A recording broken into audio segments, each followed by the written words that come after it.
দেখো আজকের ভিডিওটি অতি গুরুত্বপূর্ণ নতুনদের জন্য, বিশেষ করে তো আমার ভিডিও মানেই নতুনদের জন্য।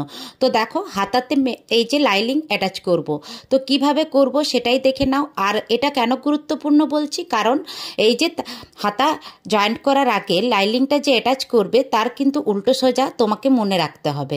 হাতাতে বিশেষ করে মনে রাখতেই হবে, চিহ্নিত করে রাখতেই হবে। দেখো যখন আমরা ব্যাক সাইড পিঠে জয়েন্ট করি, অ্যাটাচ করি, তখন কিন্তু উল্টো সোজা মনে না রাখলেও চলে, সেটা কিন্তু যে কোনো দিক একটা করে দিলেই হয়।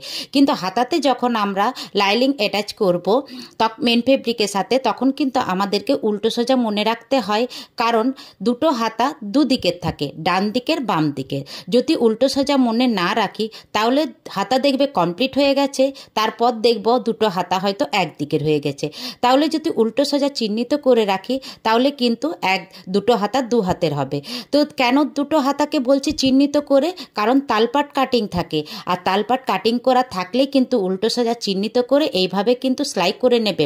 দেখো মেন ফেব্রিকটা সোজা দিকে রাখবে, আর যে লাইলিংটা সেটাও কিন্তু সোজা দিকেই সেলাই করবে, তাহলেই কিন্তু দুটো কিন্তু খুব সুন্দরভাবে দুটো হাতা রেডি হয়ে যাবে দু হাতে।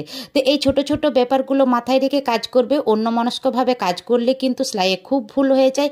কারণ আমরা এই সময়টা পেরিয়ে এসেছি, তাই নতুনদের জন্য এই ছোট ছোট টিপসগুলো নিত্য নতুন এই পেজে দেয়া হয়ে থাকে, যে তোমরাদের যাতে এই ভুলটা না হয়। দেখো দুটো হাতা কিন্তু রেডি হয়ে গেছে। তো ভিডিওটি কেমন লাগলো, ভালো লাগলে লাইক কমেন্ট করে দিও, আর পরবর্তী সময়ে দেখে করতে চাইলে টাইমলাইনে শেয়ার দিয়ে রেখো।